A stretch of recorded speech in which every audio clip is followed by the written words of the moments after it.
So we have been coming to C.S. Lewis for 2 years. The reason that we made the switch was because my oldest really struggled, and we were trying to get him help and just couldn't seem to find anyone that would think out of the box to help him.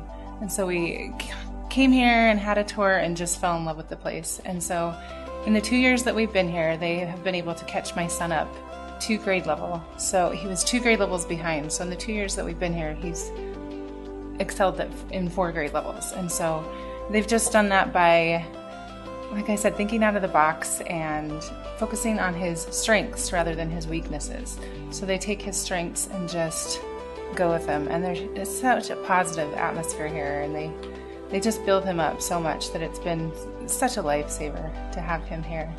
But they also are so good with other kids. My next oldest son really excels, and so the individualized attention made it so he is a grade level above where he should be in math and reading. And so I just love that they can do that and focus on the individual and their strengths and help them to be the best that they can be.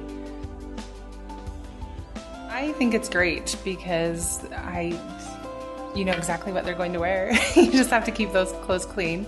And as long as you know in advance, you can look for the sales and get the uniforms, and the kids get used to it, and they still have dress down days, so wearing regular clothes is like a treat for them.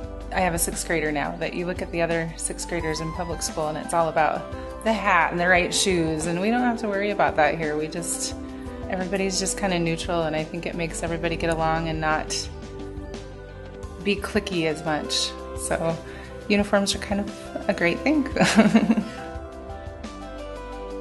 I think they do great on their food. They do really good food. My kids like it. In fact, most of the time they eat here. And so every once in a while they'll want to eat at home, but for the most part they eat school lunch. And I was talking to one of my friends the other day, and she was talking about how in public school they've made school lunch so unhealthy because everything's pre-processed and pre-packaged, and they don't make anything from scratch anymore. And I said, well, our school lunch is a lot better than that. So I think they do a great job on the food here. I have a neighbor that her son is kind of bored in public school, and so she was asking me about charter schools, and she asked me how much it cost, and she didn't realize it was a public school just like any other public school, and that you come for free.